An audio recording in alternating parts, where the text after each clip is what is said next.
Once, there was a glorious kingdom established among the heavens. From that kingdom came a crowned heir, tasked with seeking out the Genesis Pearl from the kingdom of darkness.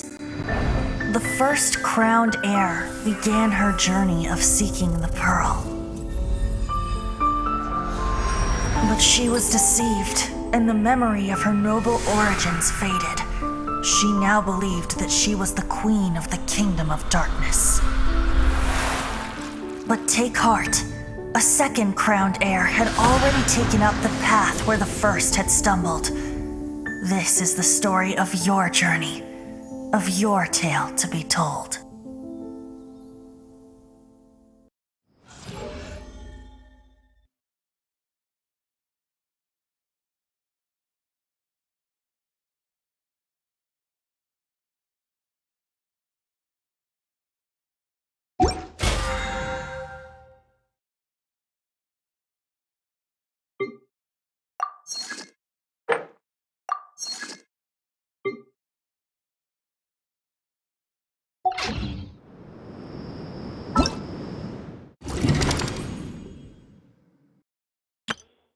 Let the magic begin!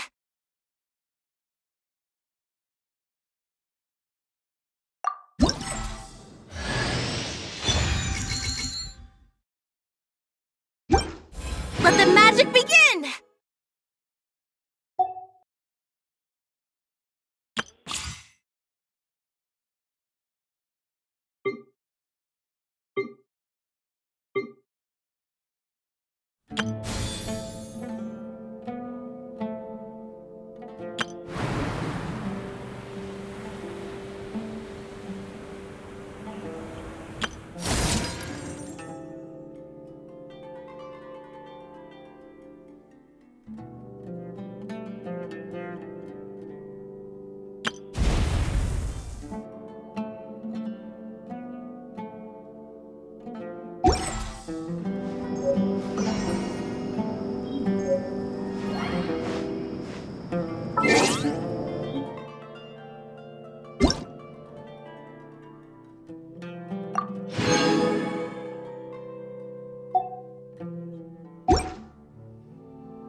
And voila!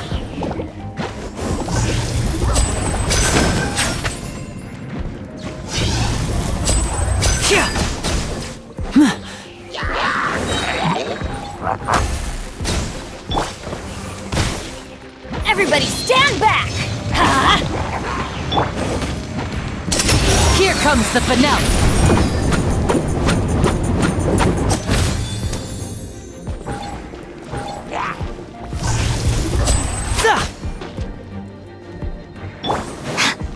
Stand with me! Out of my way! Boba, get them! Now I got stomach cramps.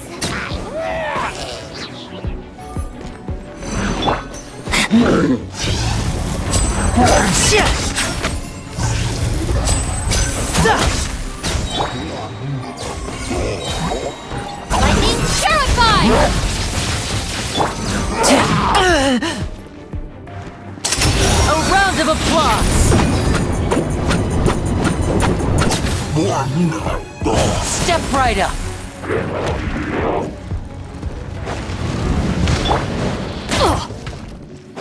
Teamwork is dreamwork!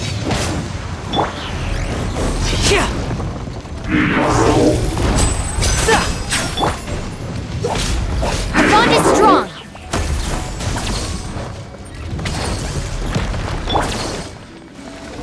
Eat this!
Busted! Cool it!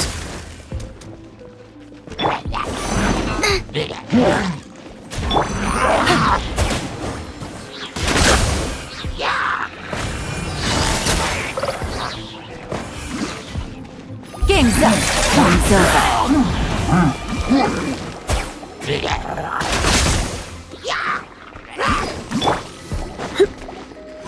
Try not to enjoy this too much.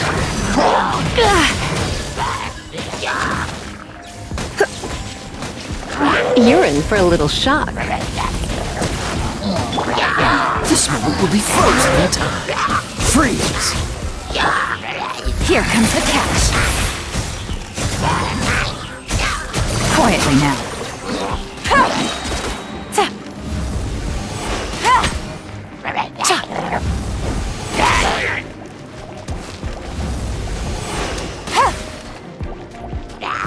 Busted!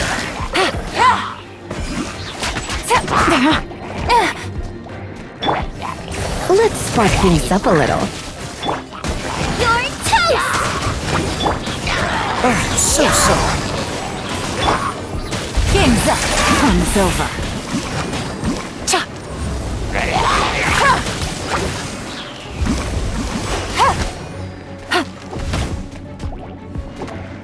Quietly now. Guts.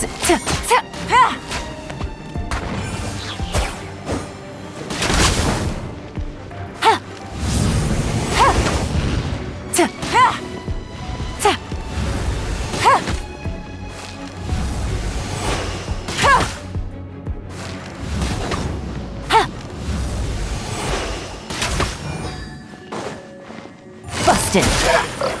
Things are about to get dicey. Try not to enjoy this too much. This moment will be frozen in time. Eat this!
into the fire!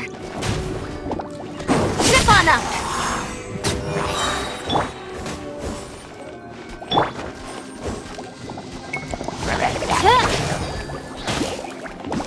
Oz, reveal thyself!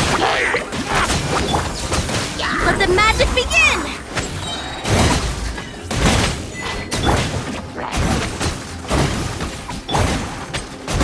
You're toast! Boba, get them! Shadow Raven, let night fall!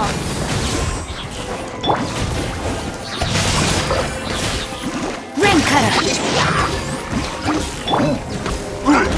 You mean?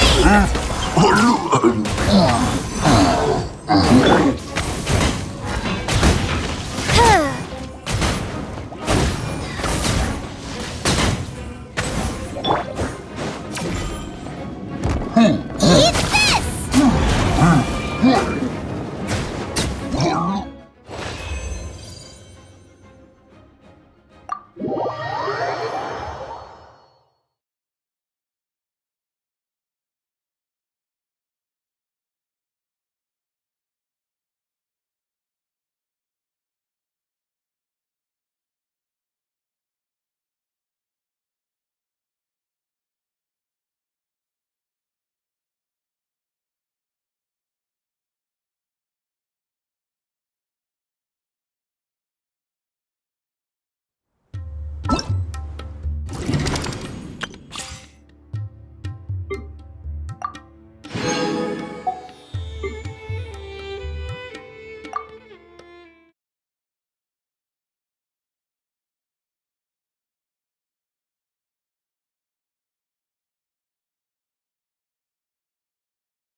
Let's light it up!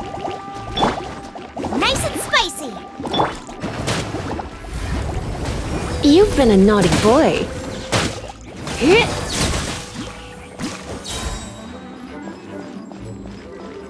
Surrender and I'll be gentle. I'm going in! Ha! Witness the power of Gugwa!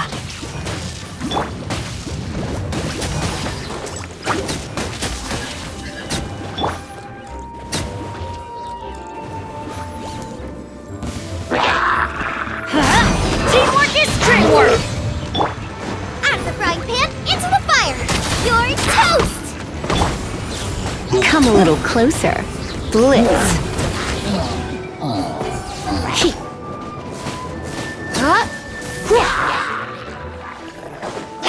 Let's spark things up a little. I'm going in! Let me weave you a verse.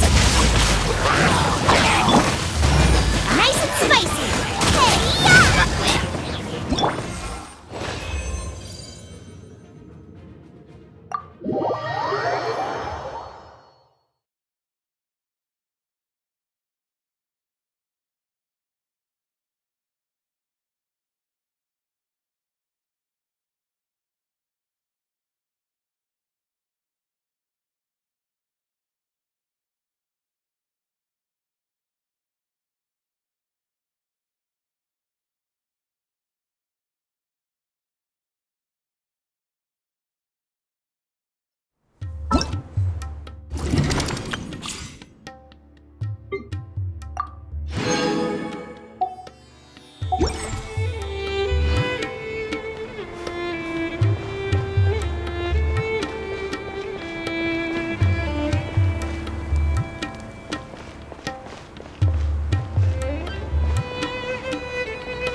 It's pretty lively here. So, just past this wall is the desert, huh? Oh, wow. Paimon remembers hearing people call this the Wall of Samiel. It's made to block sandstorms from the outside. Oh, if it's this tall, it's gotta be the divine work of Greater Lord Rukkhadevata, right?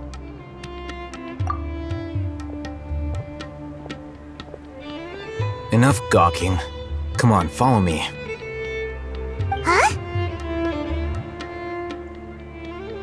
Over here.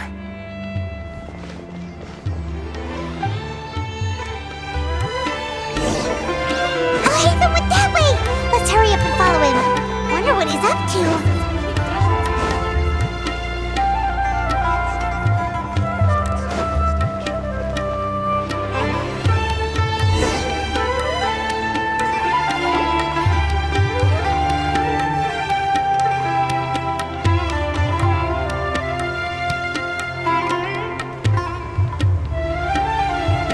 What the... Where did he go? How did we lose them? They were just here a second ago. More Eremite mercenaries? Who are they working for this time? Anyway, Traveler, it seems like we were being followed again. You were too careless. You should have noticed those hopeless amateurs trailing you a long time ago.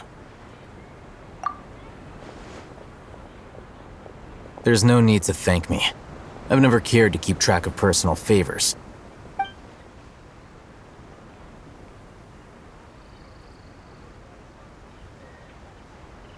All I did was correct a mistake I happened to come across.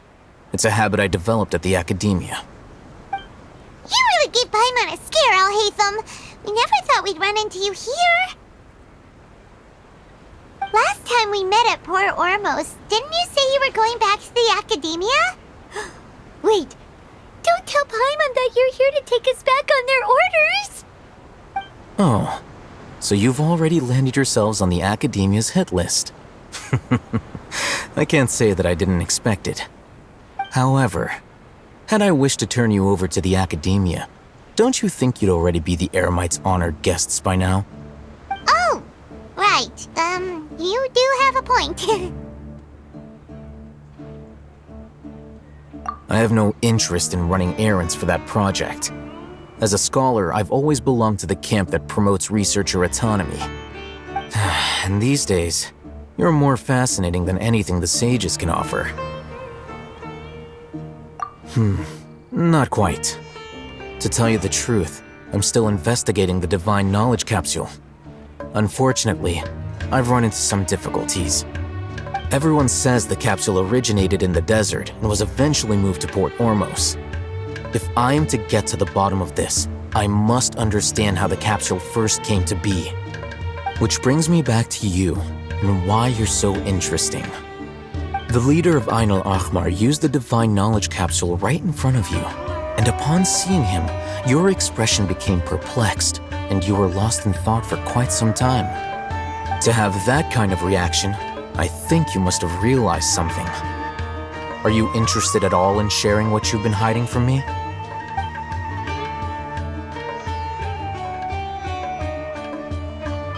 Al-Haytham, you really have a ridiculous eye for detail. What kind of person even notices or remembers stuff like that? So that's your answer. Well, I do work for the academia after all. So considering that, it is indeed wise to keep your cards close to your chest. But that does prove you do have some undisclosed information about the Divine Knowledge Capsule. Am I right? No matter. Rather than simply learning the answers from you, I'd still prefer to investigate on my own. Speaking of, you two are also headed to the desert? That's right! We have the same plan as you! But we don't really have any concrete goals at the moment. Then I'd suggest starting with Aru Village.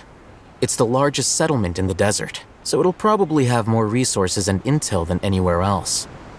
Well, would you like to head there together?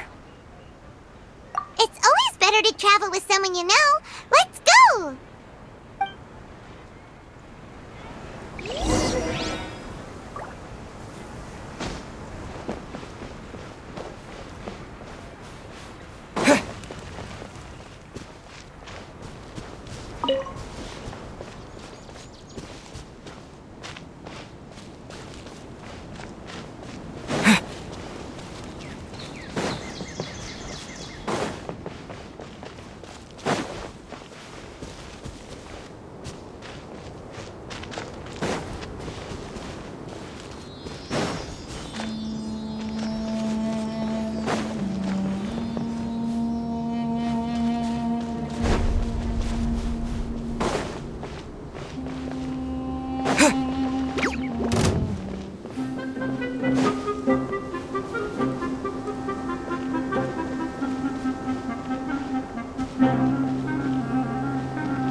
Before us lies Aru Village, the safe haven of the desert folk. Whoa, this landscape is really something else. What a cool place! Let's go check it out!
Sino.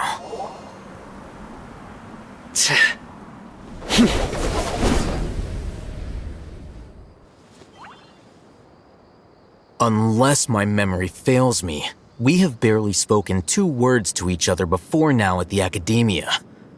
Would you care to enlighten me as to when and how I invited the General Mahamatra's wrath? Hatham, do not think you can escape my judgment just because you managed to escape my attack. Judgment? So that's how you'd characterize your actions here, is it? Or would elimination perhaps be a more accurate description? Had I used my full strength, not even this traveler would have been able to stop me. Though styled like an assassination, I sought only to ensure that my target would be unable to flee or resist. Standard practice for the Matra, as well you know. Seemed to me more like your own personal touch. Who is that, Al-Hatham? Did you call him General Mahamatra? Yes. General Mahamatra Sino, head of all the Matra at the Academia. He's a formidable hunter, and the ultimate nightmare for any who have committed academic crimes. You seem to have placed a lot of trust in Al-Hatham, to the point of blocking an attack for him. If I were you, I'd never choose to side with him. I wouldn't believe a single word that comes out of his mouth. I have been pursuing this scribe for a long time. I urge you, stand back and do not seek to defend him any longer. Otherwise, there will be consequences. Has Al-Hatham done something wrong? Hyman doesn't think he's as bad as you've made him out to be. I won't waste my breath explaining things. Al-Hatham, I saw it during our fight. Take it out. The divine knowledge capsule you're hiding on your person. Unless you want me to retrieve it for myself. Very perceptive of you. Nothing escapes a Matra's senses. Wait, the divine knowledge capsule? Didn't it fall into the Matra's hands in Port Ormos? No wonder you speak with such confidence, Sino. But I must admit, I'm very curious. What does this capsule mean to you? And why, as General Mahamatra of the Academia, are you all alone in the desert? As far as I'm aware, the other Matra have been speculating about your disappearance. Have you been given a mission that's, let's say, morally dubious? If I was the real target of your mission, what was stopping you from simply using your authority and resources to judge me within the walls of the Academia?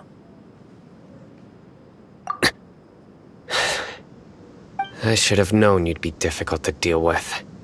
You two! Ugh! What you would do, Traveler? Paimon feels like we can't trust either of them! Ahem. Well, look at you two, acting all tough and self-righteous over there. Wait, Dia?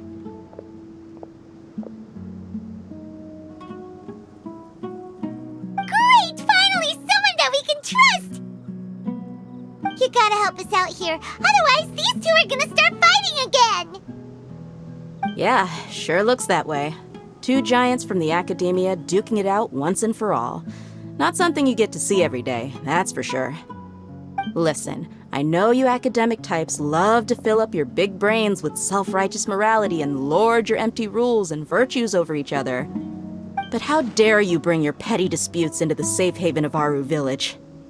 It seems like someone's gonna have to beat some sense into your thick skulls until you finally learn to respect these grounds.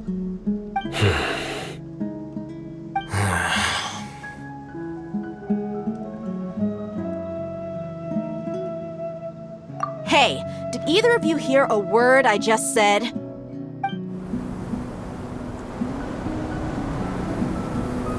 Whoa, what's going on? The wind's so strong! Is this a sandstorm? Paimon's gonna get blown away! Another sandstorm? What's up with these recently? Hey! All of you, over here, quickly! We have to take cover! Someone's calling for us! Oh, this wind is too strong! Let's get over there! That sounded like Candace. Come on, you two! Jeez, are all of you academia folks such hard work? Move it! All right, stop yelling.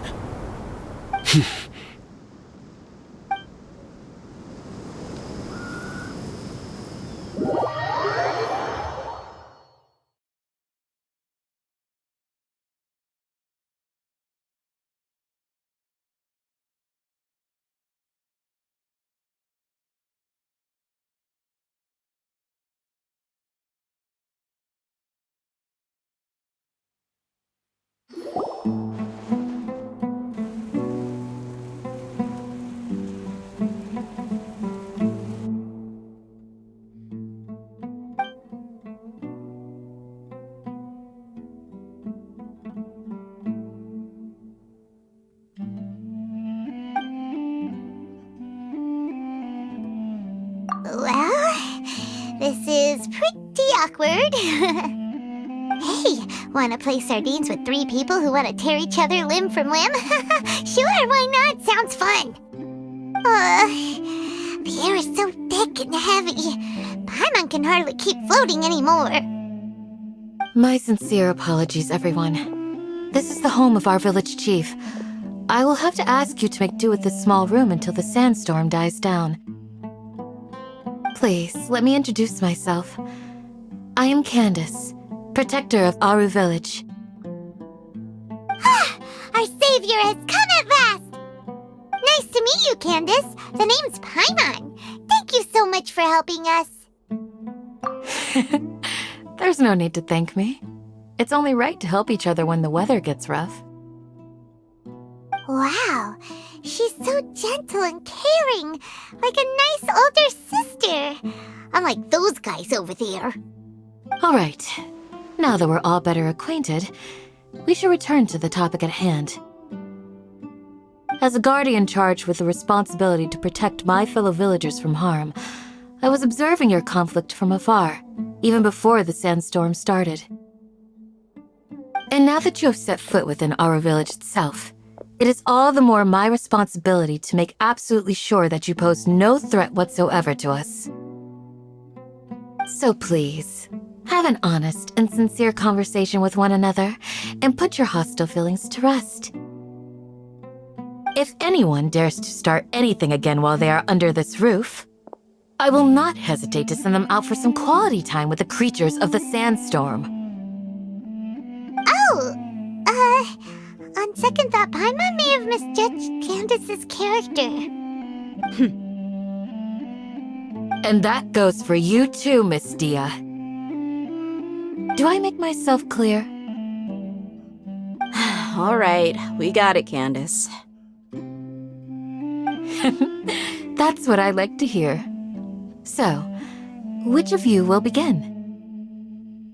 I was supposed to be a mediator, but I might have gotten a little too involved just now. Anyway, one of those two should probably start talking. Wait, that was you trying to be a mediator? I have nothing to hide, so there's no shame in explaining myself. While Al-Haytham wasn't wrong about the other Matra not knowing my whereabouts, it's not because I've been assigned a morally dubious mission. Rather, I've chosen to exile myself. Huh? Exile yourself? A little while ago, I discovered that there was data missing in the Academia's project planning and development files. What little they did report clearly did not match the project's actual progress. As General Mahamatra, I had the responsibility and authority to request an audit. However, to my surprise, the person responsible for the erroneous data was none other than Grand Sage Azar himself. I tried to investigate the issue myself before submitting a formal audit request, but I soon found that all leads and potential pieces of incriminating evidence were carefully concealed from me. I began to realize that they were cautious of me from the very beginning. Unsurprisingly, the Grand Sage rejected my audit request as soon as the submission reached his desk. He even said to me, "The power of the General Mahamatra is granted by the sages. You have no right to judge us." So they really are up to no good. I realized then that to the Grand Sage, the Matra are nothing more than tools for the sages to assert and maintain their control over knowledge. The vows that we took, the principles that we strive to uphold, they are meaningless to the academia of today. I believed it would be wise to flee the academia before the sages had a chance to take action against me. This way, they can no longer see nor predict my actions. I will never give up on this investigation. There's no need for someone else to give me power or authority. Once I find the truth, I will administer judgment by my own name. Sino seems to have the same goal as us. We're all investigating the sages. Plus, now that he's no longer the General Mahamatra, he somehow feels a lot less scary. Well, Sino, if that's your story, then why did you see Al-Haytham as a target? When I was investigating the matter in the academia, I overheard a conversation between Al-Haytham and a sage. The sages asked you to investigate a blonde-haired traveler. Do you dispute this, Al-Haytham? What? Like many parts of the project, this assignment was undocumented. Now throw in your suspicious behavior with the Divine Knowledge Capsule, and I think we deserve an explanation. Yes. I was indeed tasked with investigating the Traveler. Al-Haytham! After all, the promised reward was so great that hardly any scholar could have refused. The sage told me, once you've completed this assignment, I can give you a glimpse of divine knowledge. A most enticing offer. Unfortunately, those academics don't know me at all. Their words contained one key piece of information, namely that divine knowledge indeed exists. That gave me all I needed to know. From my perspective, the sages are far from trustworthy. Think about it. Isn't it a little strange they're so willing to share divine knowledge with anyone, even as a reward? So, I began my own investigation following the lead of the Divine Knowledge Capsule. In the end, I realized my wisdom in committing to this rather than collaborating with the sages. Had I been less guarded, I probably would have ended up like that Ain al-Ahmar mercenary, incapable of remaining sane for long enough to hold a conversation. You mean that the sages originally planned to dispose of you, using one of those capsules that drive people insane? I'd already given up on the assignment by then. I only told the Academia I was waiting in Port Ormos for you to appear so they wouldn't suspect anything. So it came as quite a surprise when I encountered my erstwhile target while investigating the Divine Knowledge Capsule. Criminals do love to talk about coincidences. Even though I ran into the Traveler by chance, I had no intention of providing assistance to the Academia. Also, you should remember, you were the ones who decided to follow me and strike up a conversation after I left that tavern. That's true. OL.K helped us out at Caravan Rebot as well. Maybe he's telling the truth. I'm willing to apologize if that's worth anything to you. I took the Divine Knowledge Capsule behind your back because I judged its existence to be a significant risk.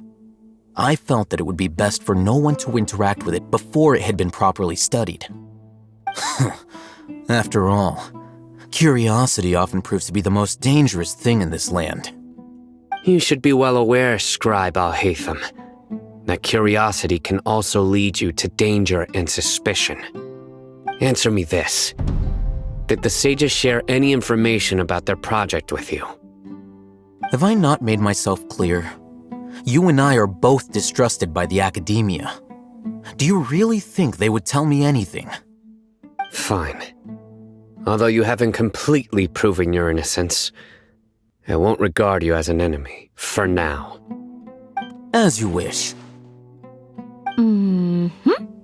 Good. I'm glad to see you two clearing up your misunderstandings. And now you, Dia. I believe it's your turn. Oh, sorry. Whatever the boys were talking about must have been so boring that I spaced out. My situation is pretty straightforward. My employer, Dunyarzad of the Homayani family, is friends with the Traveler and is currently recovering from her illness at home. I had nothing going on, so I decided to return to our village for a visit. I was actually looking forward to a pretty exciting time getting back together with everyone here. But then I saw these two random guys in the middle of a pointless argument. It ticked me off, and things went downhill from there. Is that all? Well, I will admit that definitely sounds like your style. In that case, welcome back, Dia. That's more like it. I missed you all so much, Candace.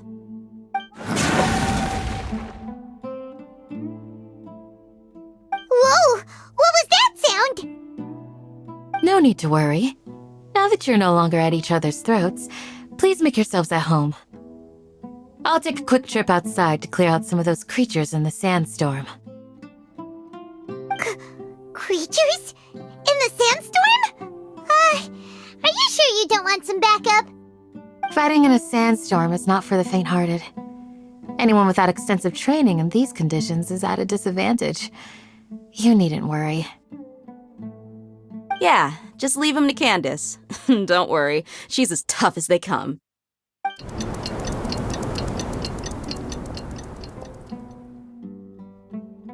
The wind's died down. That means the sandstorm's over, right? Candace still isn't back yet, though. Is she alright?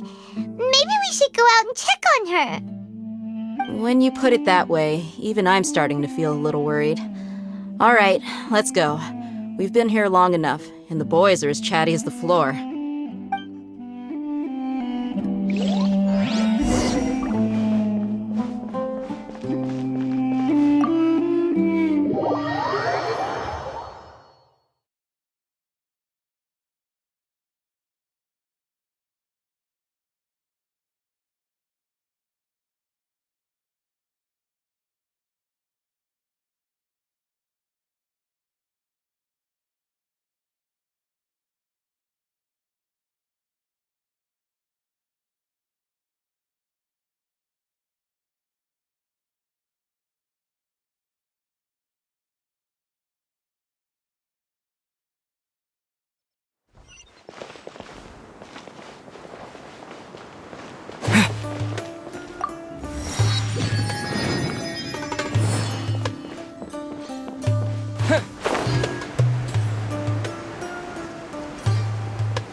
You're still fighting?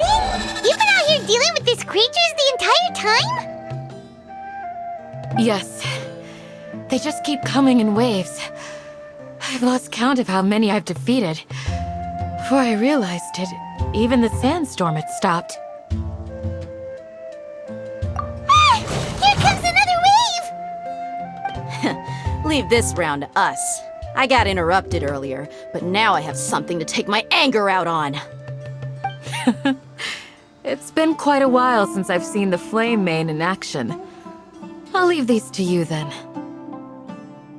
I'll be sure to put on a good show. Let's go!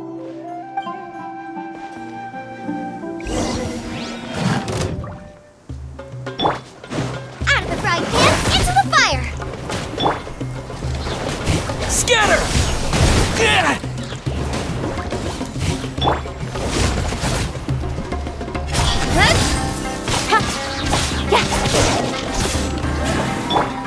Boba, get them!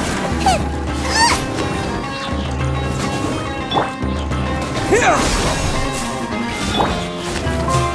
Incoming!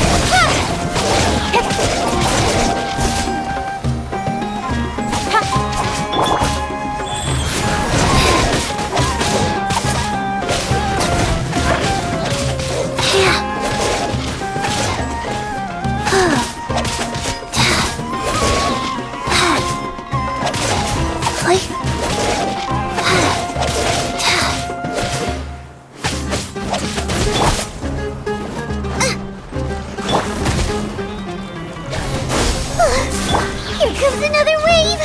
When are they ever gonna let up?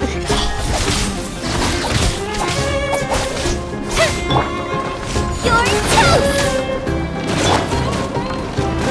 Propagate!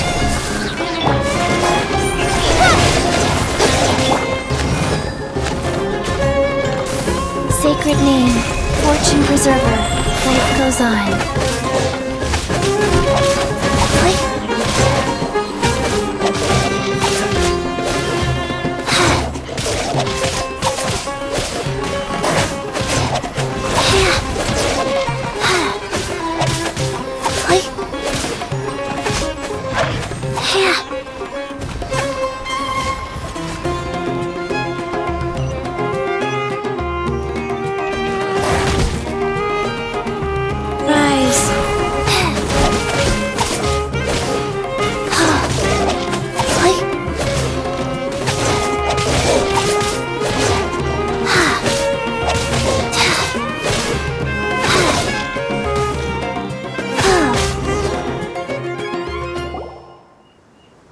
The creature stopped appearing. Was that the last of them? What we fought just now was probably the aftermath of the sandstorm. So we should be safe for the time being. Well fought, everyone. No injuries, I hope. Huh? Who are you? Ah, my apologies. I haven't had a chance to greet you yet. I had my hands full taking care of the village's elderly and children. I am the chief of Aru village. Everyone usually calls me Uncle Anpu. Sir, I am also originally from the desert, but I have not been back for some time now. May I ask if such sandstorms are common? I can't say they've always been common, but recently the storms have become increasingly severe and frequent. Besides sandstorms, we also occasionally get earthquakes. According to an investigator who stayed in the village a while ago, these unusual natural phenomena are related to the withering of Irminsul. Another effect of Irminsul's withering. So, Irminsul's withering causes withering zones in the forest, and sandstorms and earthquakes here in the desert? Everything in the natural world is inextricably connected to Irminsul. These regional symptoms can indeed be a reflection of Irminsul's present state. Everyone in Aru village needs to take good care of themselves. Speaking of which, why haven't I seen a single village keeper since I got here? Village keeper? Who are they? Village guards like Candace? Does your curiosity know no bounds? Village Keeper is how Aru Village refers to mad scholars exiled here by the Academia. Most of them are scholars who lost their sanity after a period of training in the Avidia Forest. The Academia believes that their crazed mutterings may have a negative effect on the psyches of other scholars. So, they're forcibly exiled to the desert. Though if you ask me, it's all a boatload of nonsense. Alas, that's exactly what we've been trying to investigate. One by one, the village keepers have been mysteriously disappearing without a trace. But no one in the village has ever seen them leave. If you're planning to stay around the village for the next few days, I'd appreciate it if you could keep an eye out for them. I've had encounters with those people in the past. I'll see what I can do to help. The Matra are the ones responsible for their exile. Now that you're no longer with them, are you trying to alleviate your guilt and atone for your past sins? I'm fascinated by how you think. Mock me if you will, but if you are guilty, I will eliminate you, regardless of my position or identity. Oh, you're the former General Mahamatra. You must be an expert in these kinds of investigations. Thank you for your help. Is it because you're reminded of Hypatia? Oh, these poor scholars. First they lose their sanity, now this! We need to help get them back home, safe and sound. But, is it really a good idea to tag along with Sino? You seem like you really don't trust him. I'll be grateful for the assistance. No doubt you will do a better job than some of my former subordinates. Let's start by finding a spot to share what we know so far.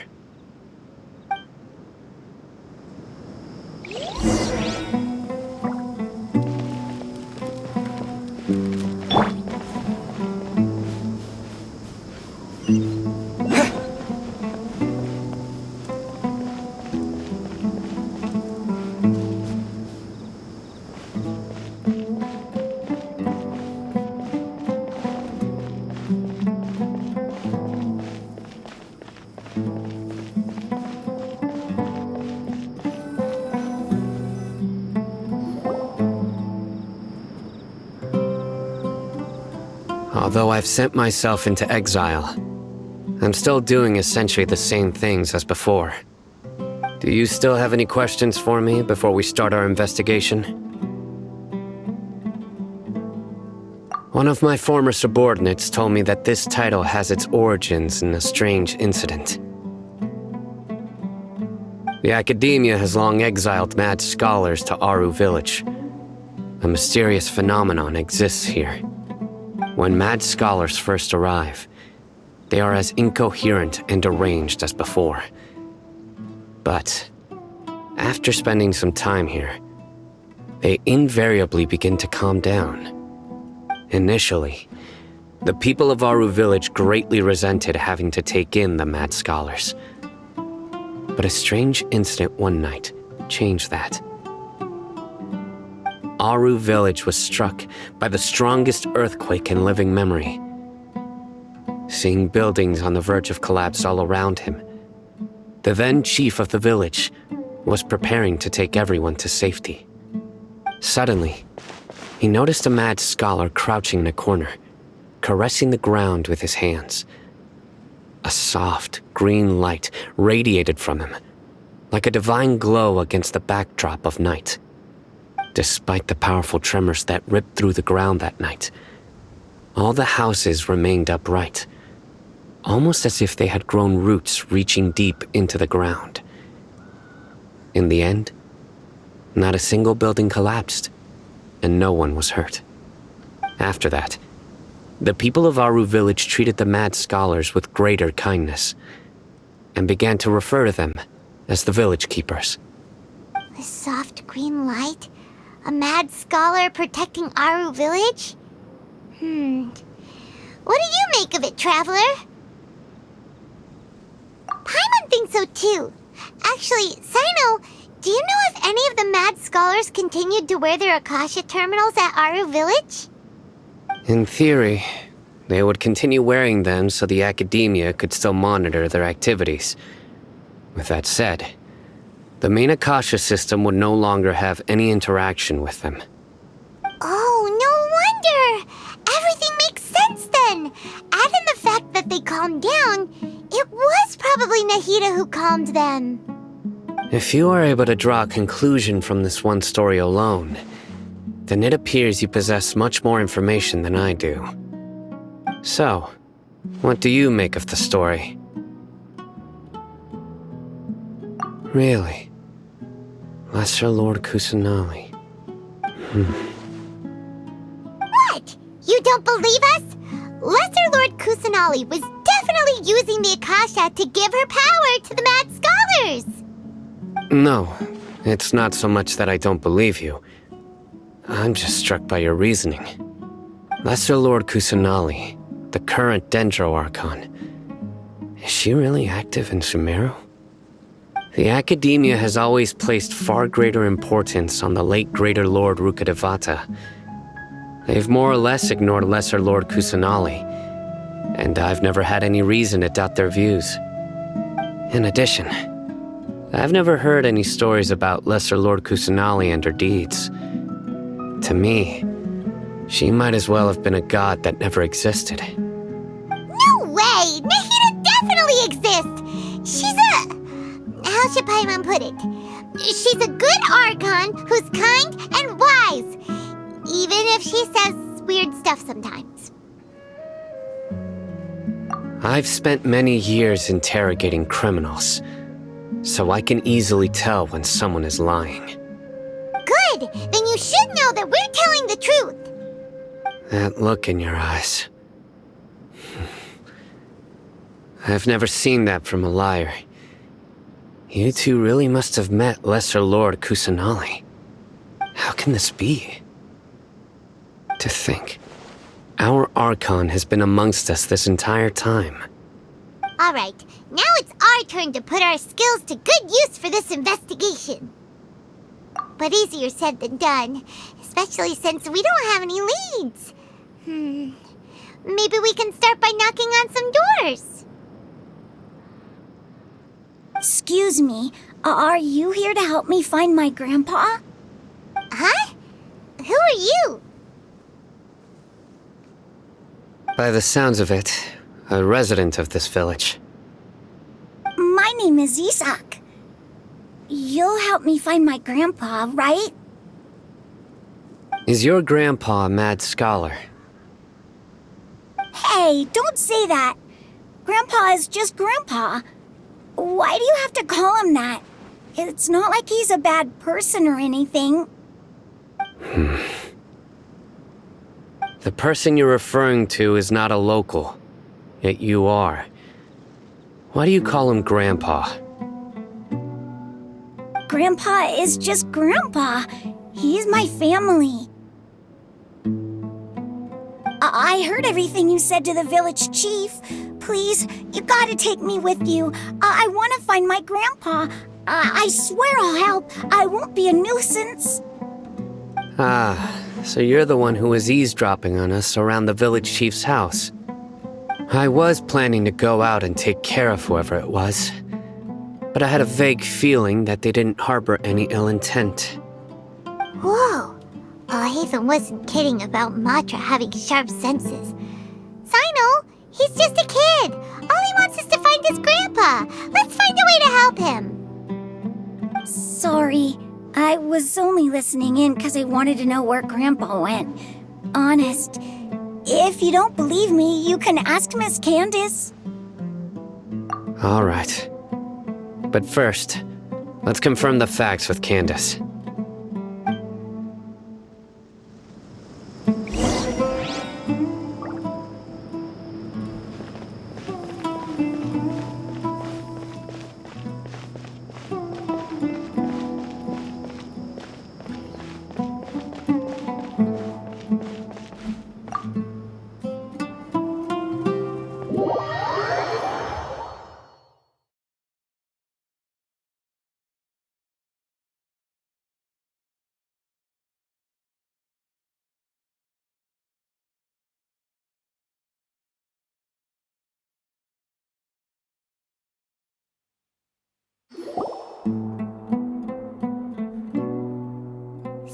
Sino is super vigilant. Is this what all the Matra are like? Ah, you're back already. We just wanted to confirm something with you.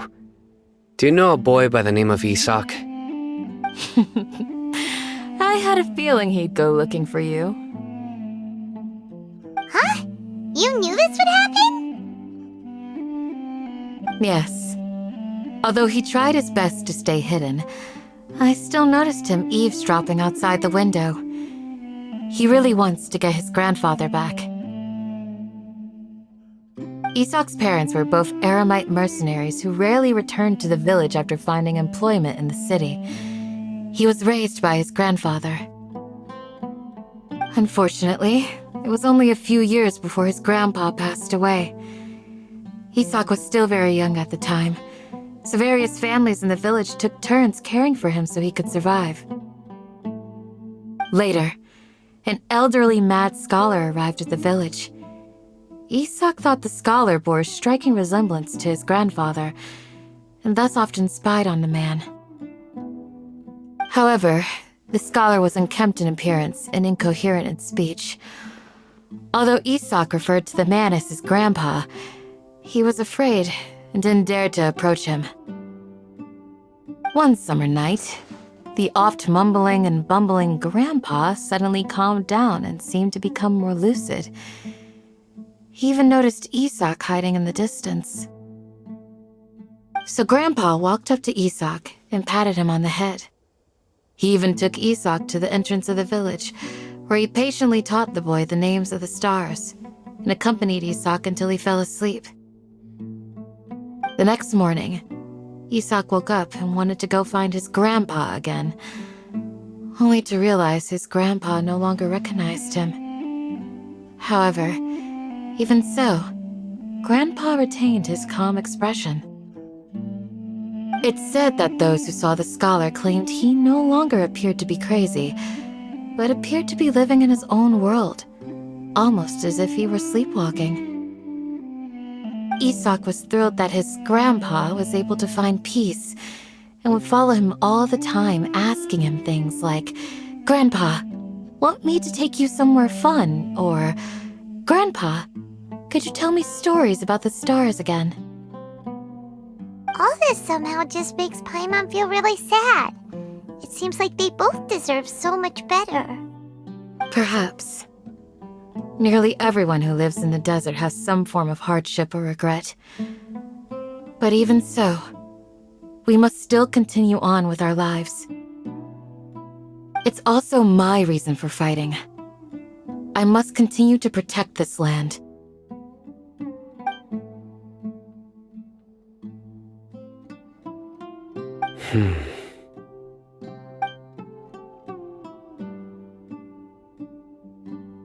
Maybe the people have always had a considerate god watching over them. Huh? What did you say, Sino? No, nothing.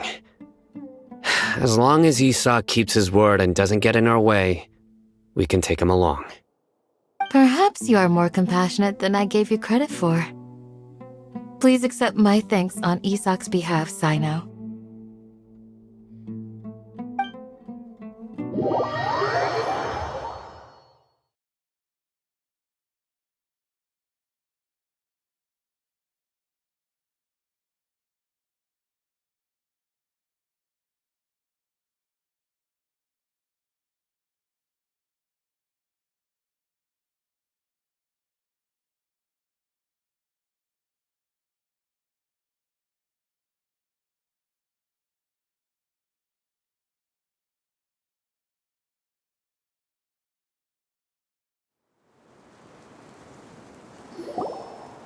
Hey, Isak!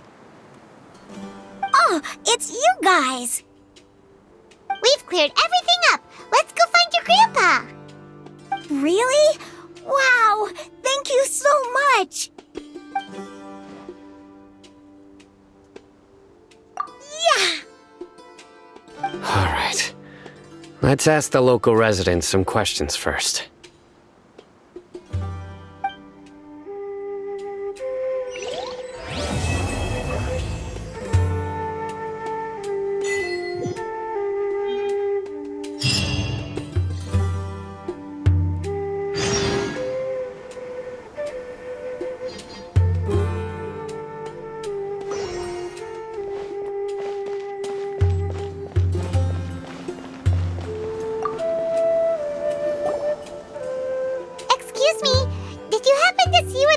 scholars went? You mean the village keepers? Oh, let me think. When I was eating dinner the other day, I saw one of them by the side of the road, muttering away and eating mushrooms and tree roots. They shouldn't go around eating that kind of stuff. Okay. Did you notice anything else? Anything else? No, I think that's all I have to tell you. Sorry.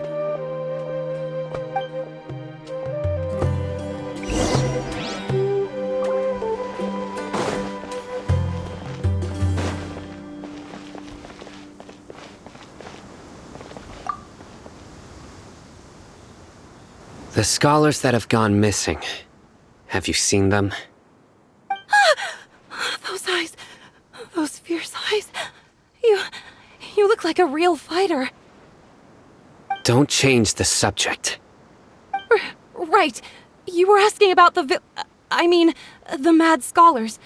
I think it's been a few days since I last saw them. I usually go to bed pretty early, so I'm not too familiar with what goes on at night. But honestly, I feel quite sympathetic towards them. Even though they act a little strange, they've helped me in the past. If it weren't for them, my house would have collapsed long ago. Do you also think Grandpa and the others are good people? Grandpa? Oh, hello there. It's little Isak. You mean that nice man who looks like your grandpa's long-lost twin, right? He was actually the one who protected my house. I saw it with my own eyes. He happened to be staying near my house that day and was doing something with his hands on the ground. It still feels pretty surreal now that I think back on it. Did someone teach them how to do that? Well, whatever the case, I'll always be thankful to him and whoever taught him to look out for others. I'm pretty sure that if I ever went mad, I wouldn't be able to do anything like that. Gotcha. Thank you.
Sir, have you seen my grandpa recently? You know, the one who likes to sit and space out near the village entrance. Oh, well, if it isn't Isak. Oh, your grandpa, huh? It's been a while. The last time I saw him, he was spacing out by the road as usual. I went and asked him if he'd like any of the food I had prepared, despite my wife's protests. Like many people, she's really quite terrified of them. And speaking of my wife, she's still always complaining about how I don't make enough mora. That might explain why she's always mad at me. Oh, thank you. Thank you for taking care of him. It was nothing. You're looking for him, right? Did he go for a walk and get lost? Yeah. Ooh, that's no good. Well, once you found him, come by my place again and I'll cook a little something for the both of you. I've known you since you were very young, so as far as I'm concerned, you're family. Please feel free to come by anytime. Wow, what a nice guy! Okay, thank you, sir. Huh? Don't say anything for now. Isak, stay here. Let's head over there. Stay quiet as you move.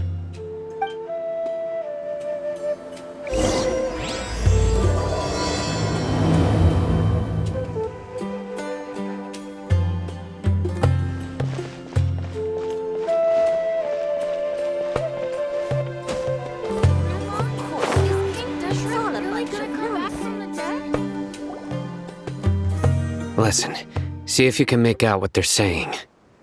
Have you heard? The mighty King Deshret, the sovereign of our faith, will soon return to this world. Yes, of course I have.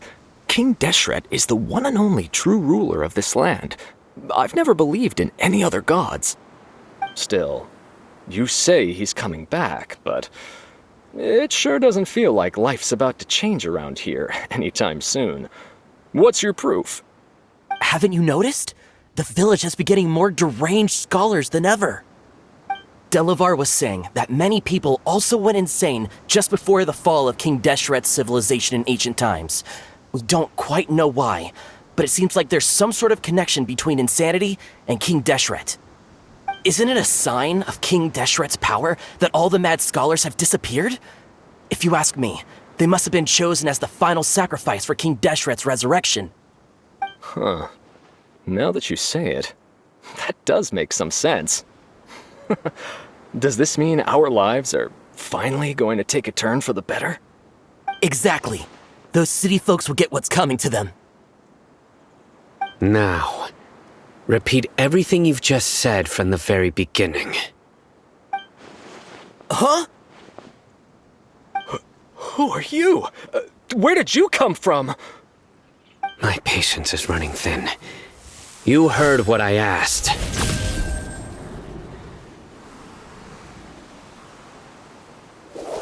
Yeah, bro, this guy's something else. Just look at his eyes. One wrong move, and he's gonna flay us alive. Let's not get on his bad side, okay? I am no match for this guy. Oh, okay, good sir. What is it you would like to know? Tell me about King Deshret's resurrection. Well, I only know a few things from hearsay. I went for a drink the other day and heard others talking about a rumor that the madmen will disappear and that King Deshret will return to this land.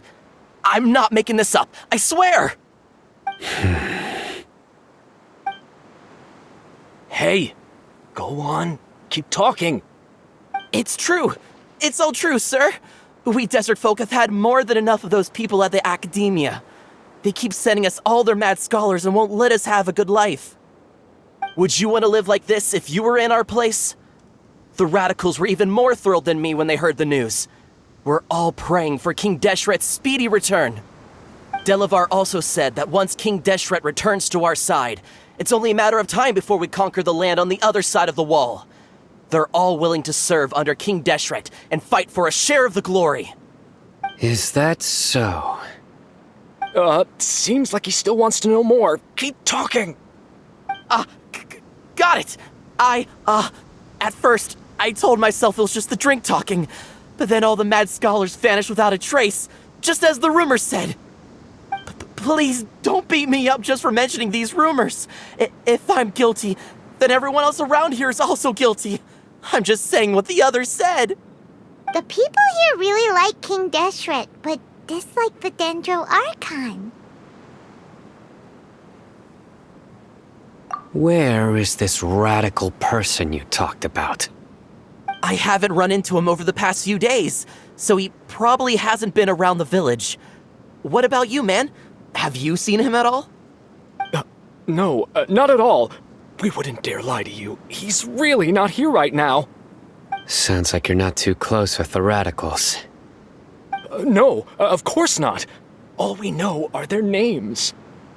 I have many ways to stop you from talking, and many others to stop you from sending warning messages. So you'd best just stay home and hope I don't hear of you trying to contact anybody. Don't do anything until I've gotten to the bottom of this. Try something foolish, and even Candace won't be able to protect you. Yes, got it. We'll do just as you say. That scared Paimon half to death. Sino is pretty terrifying. He didn't try to reassure us at all. It's like he's used to hearing that. Oh, Paimon bets lots of people have told him that before. I heard that. Sorry. It's part of being a Matra. The rumor we heard just now seems like a strong lead, but we need to check a few more places. Very well. Isak! I'm here. Where's your grandpa's house? Well, I can take you there. Just follow me.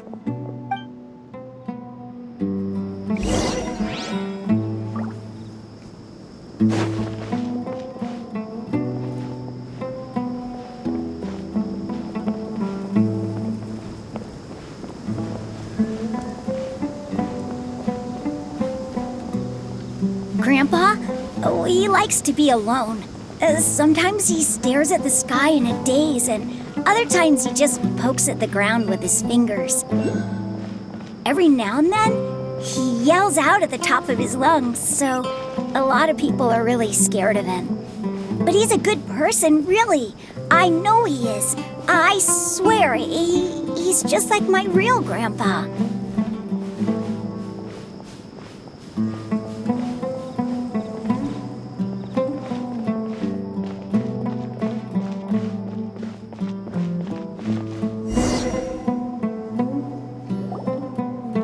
This is where Grandpa usually stays.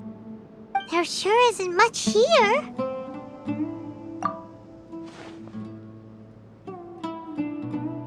No. Incense? Please don't say it's the same one as before. But are you okay? Are you getting dizzy or need to lie down? There's a scent that you can sense, but I can't. A certain traveler here once passed out from that smell. Thankfully, Tainari saved the day. And then he gave us a long lecture to explain all about how it worked. So, you know Tainari? Huh? You know him too? Are you two friends? Yes. Now that I concentrate, I can also make out the scent of incense. Wait, surely Tainari didn't lecture you too? No, no need. Did you first encounter this scent at Tainari's house? In the forest. From a scholar.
What are you looking for, Sino? Here it is. Take a look right here. Paimon doesn't see anything. Although the traces have been completely buried in the sand, there are footprints here. From the size and shape, they belong to an adult male. This pattern is a common one from this area. Local shoes. This was probably someone from the village. The scent is quite faint, but still extant. The footprints head in that direction. But who would come looking for Grandpa?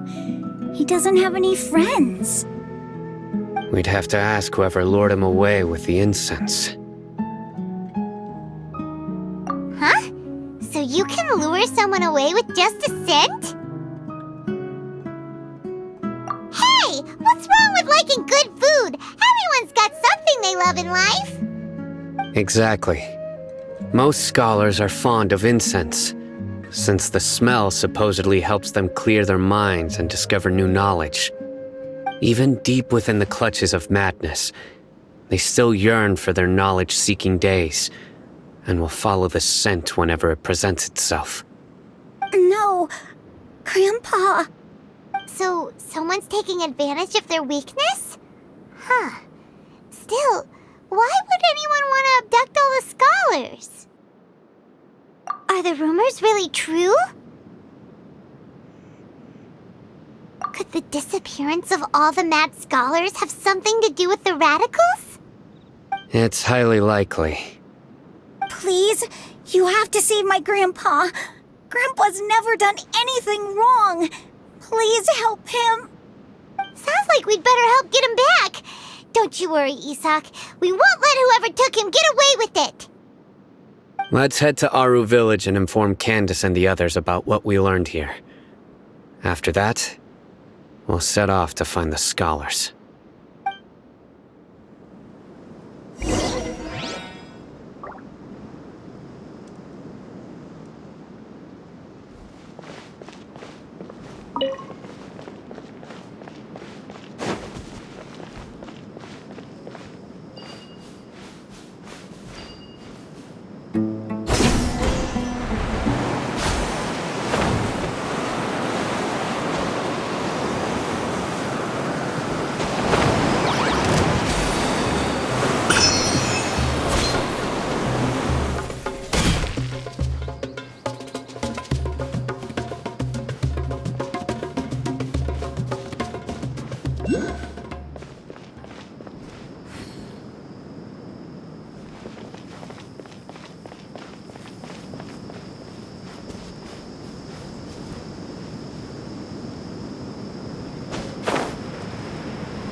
The darker fabric definitely looks a lot better.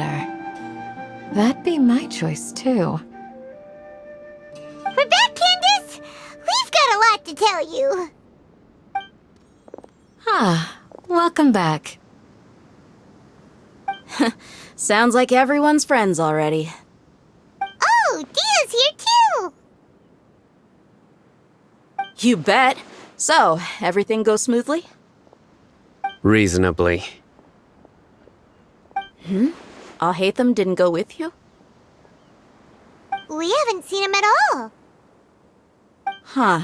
I saw him around the village entrance earlier and figured he was investigating with you. I guess he must have gone off on his own. Did you find out anything useful?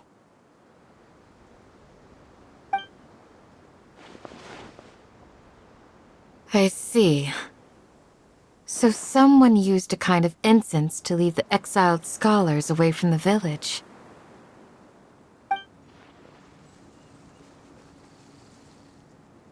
The resurrection of King Deshret? First I've heard of it. Far as I know, the kind of incense you just mentioned is only popular beyond the wall. Scholars are fond of it, but as you can see, there aren't many scholars still studying around these parts. No seller would be able to make a profit here. Not to mention making incense is a labor-intensive process. You won't see anybody in the desert with the patience to make or sell something that requires that kind of effort. It seems someone from beyond the wall must have been supporting this. Makes sense. So what should we do then? Do we go back to the academia and search for leads there? If it was any other day, that would be your next logical step. But today, you've got me on your team, so you get an extra tip. Didn't you say that the villager got his news from the tavern? Well, I also like to drink at the tavern, so I know a thing or two about these radicals he mentioned.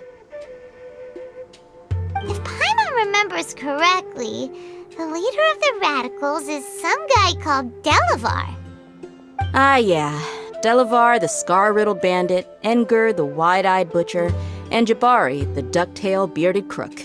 The whole lot of them are known around these parts. These guys have one thing in common, and that's being broke. The rougher life gets, the more they want to believe in King Deshret. Way they see it, King Deshret's resurrection is their only chance at overthrowing the academia. Throwing all of Sumeru into chaos is the only way to change the way of life here in the desert. Anyway, that's my guess why they've chosen to become radicals. Tia! You're amazing! You really know this place inside and out!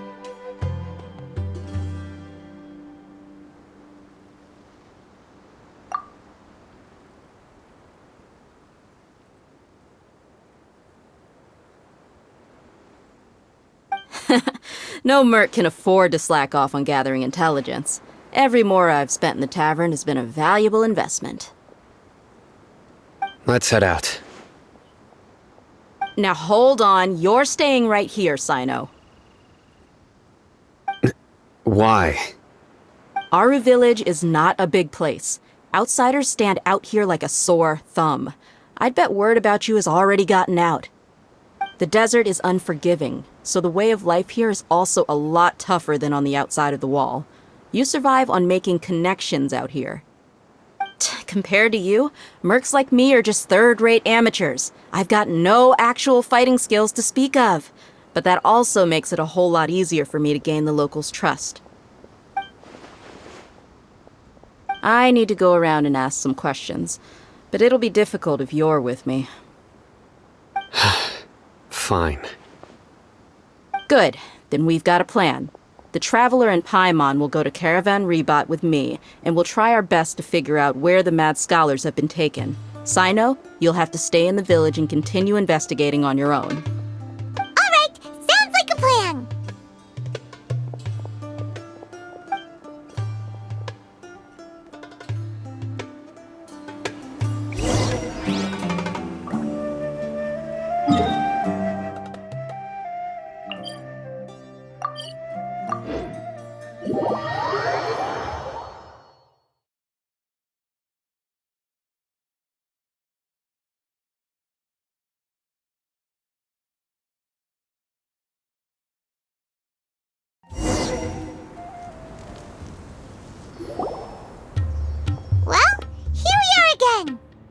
Sounds like you're starting to get familiar with the area.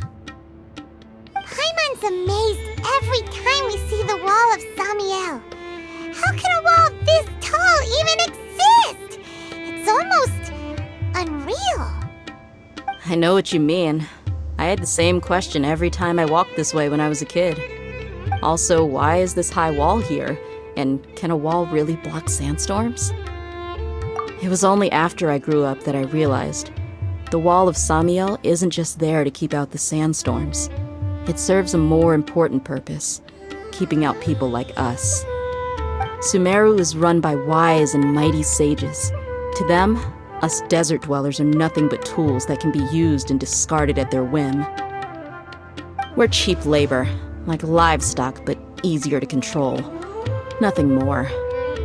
Even if a child from the desert got the chance to obtain an Akasha terminal, almost all their requests for knowledge would be denied.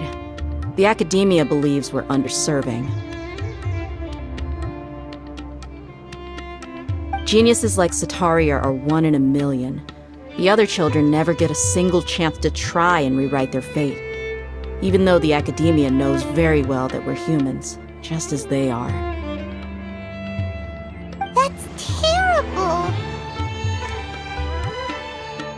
I would tear down this wall with my own hands if I could.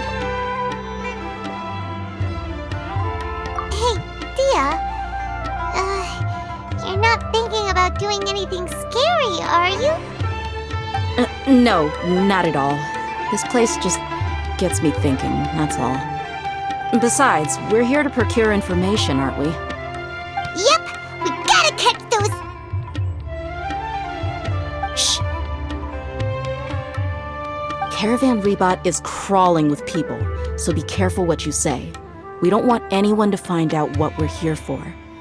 Our mission started the moment we arrived here. Let's go check out the tavern. Maybe we'll find someone I know.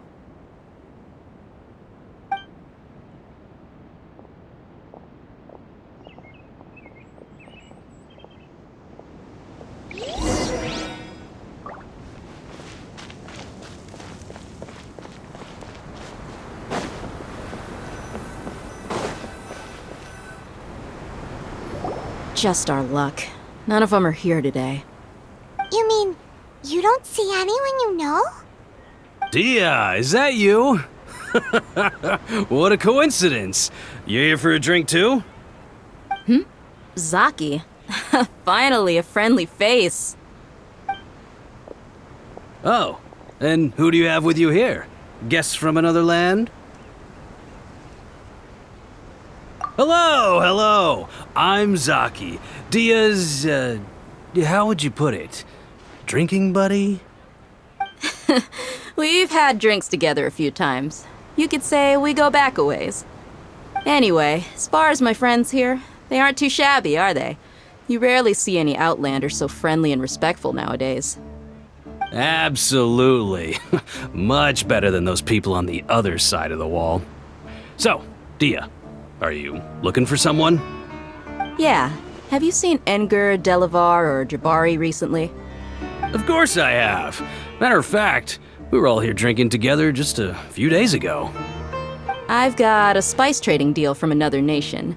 I thought maybe Delavar and his friends might be interested. Know where I could find him? Ah, how thoughtful of you. Then I assume you also know that Delavar's been having a hard time making ends meet these days, so you came here to help him out? Hey, keep it down. Let's just say I prefer to keep this deal a secret. Y'all at Caravan Rebot are like family. If there's more to be made, why not do it together? Besides, Delavar and his friends have muscle. They'd be a good fit for escorting the goods. Yes, how considerate of you. Delavar's my friend too, so of course I can take you to him. Come with me.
Are we there yet?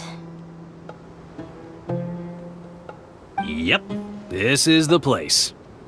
This place is practically deserted. What are they doing in a place like this?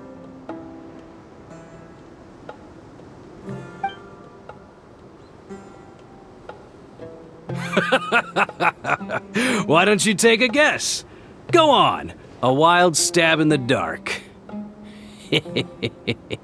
You're like lambs to the slaughter. Oh no! It's an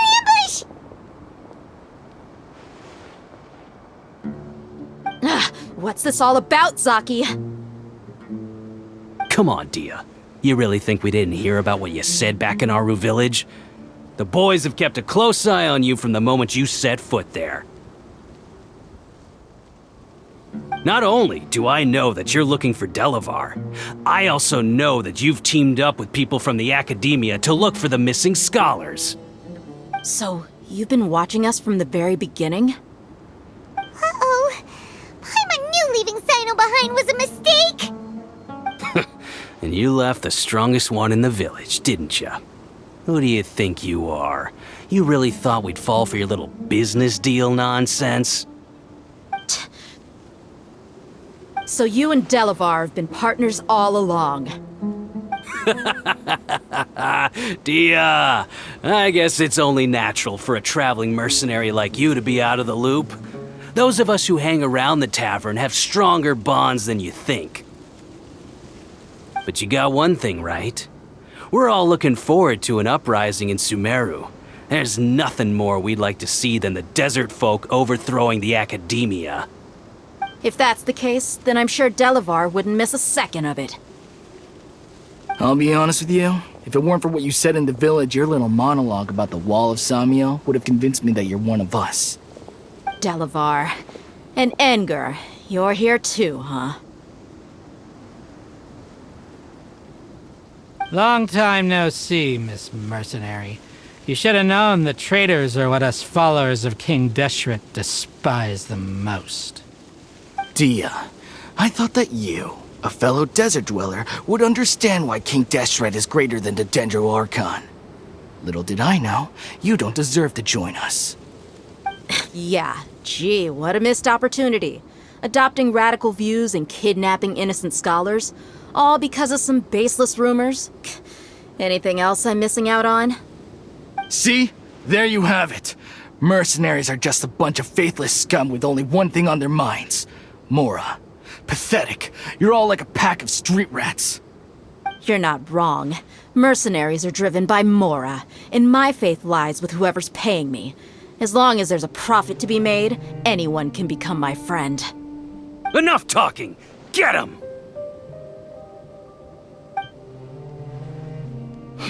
Just as I expected. Let's teach him a lesson, traveler.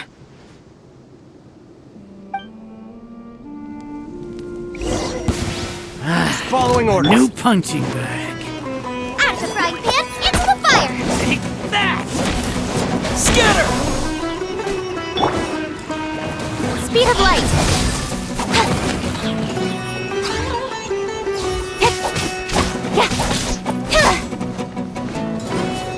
Don't blink! I'll take my leave. Boba, get them!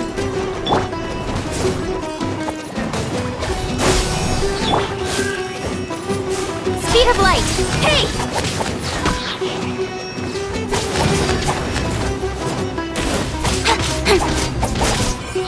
Don't blink!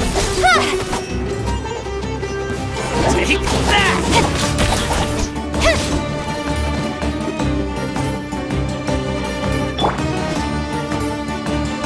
Nice and spicy!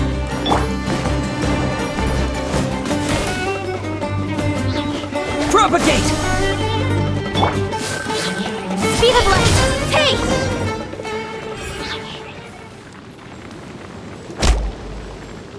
Impossible! How could you? So, what do you think about your meticulous network now, Zaki? How did you say it? It's only natural for a traveling mercenary like me to be out of the loop. I'm guessing your informant told you that I'm just an incompetent merc with no real fighting skills, correct? I mean, that is what I said after all. And of course you would believe everything he reported. The only thing you know about me is that I'm a mercenary, but you've never seen me in action. Even though you heard we went to handle monsters together, you believed that Candace was the only one doing all the real fighting. That so-called Flame Mane is just a fraud. She admitted it herself. She just uses her connections to gain the trust of others. That's what you thought, right? Ugh. You lied in the village because you figured that we'd have people watching you. And you were stupid enough to fall for it. I figured as much the first time we drank together. You all thought you were so smart. Pathetic. Okay, that should be all of them. Whoa! So you've been planning this since we were in Aru Village? No task can be done without preparation. I just happened to notice a couple suspicious-looking people while you were out investigating. Oh, but instead of catching them right away, you let them report back. Those two who were snooping around were just a couple small fries. If we want to get the real catch, we have to be patient and give it some time. Oh, you mean the funny name she mentioned back in Uncle Ampu's house? The wide-eyed butcher, scar-riddled bandit, Paimon can't remember them all. That's just a bunch of drunk talk. Edgar and Delavar like to talk themselves up when they're drinking. Edgar, the wide-eyed butcher, and Delavar, the scar-riddled bandit, are the nicknames they came up with for themselves. Alcohol has a way of making people share what they really think. So Edgar and Delavar are always rambling in the tavern about how King Deshret is a superior deity. What about Zaki? He's just a numbskull who fell right into our trap. Zaki was probably the best hidden of them all. My initial plan was to find Delavar first, and then try to track him down. That's what you wanted to ask when we were at Uncle Anpu's house, right? Jabari is one of the villagers you talked to. You know, the one who wanted to treat Isak and his grandpa to some food. Wait, so he's a radical too? No, he isn't. I just needed to tack on a random villager name to make the eavesdropper think that I was making some wild guesses based on my impressions. Wow, what a genius idea! Well, that's an expert mercenary for ya. Ah, you're too kind. It was straight from the usual playbook, if I'm honest. So, that thing you were saying before, is it really true? About what? About how mercenaries only care about Mora, and that anyone's a friend as long as there's a profit. Does that bother you? What makes you so sure? Dia, do you dislike the Dendro Archon like the other desert folk? You two are pretty sharp. No, I don't have anything against the Dendro Archon. I've heard a lot of nice things about the Lesser Lord from Dunyarzad. I can understand her devotion and gratitude. Dunyarzad's just an ordinary person. There's no way a god would be so involved in the lives of everyday people, unless they were truly compassionate. I've begun to realize that the sages are behind everything that's happened recently. The radicals' blind belief in King Deshret, making the Dendro Archon out to be an enemy. It's all the Academia's trickery. But I see through it all. And unlike them, I can never be hostile towards anyone who's never done anything wrong. Dia. Anyway, looks like we're done with business here.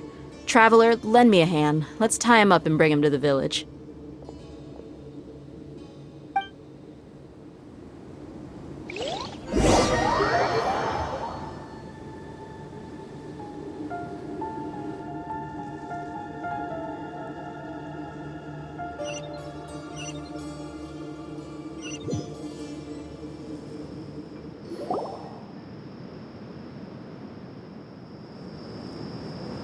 This should be all of them. I'll let you take it from here. All right. I'll be in touch. Until then, please stand by. Candace, do you need any help? Candace will be okay on her own. I trust her, so you can too. She's been guarding Aru Village for quite some time now.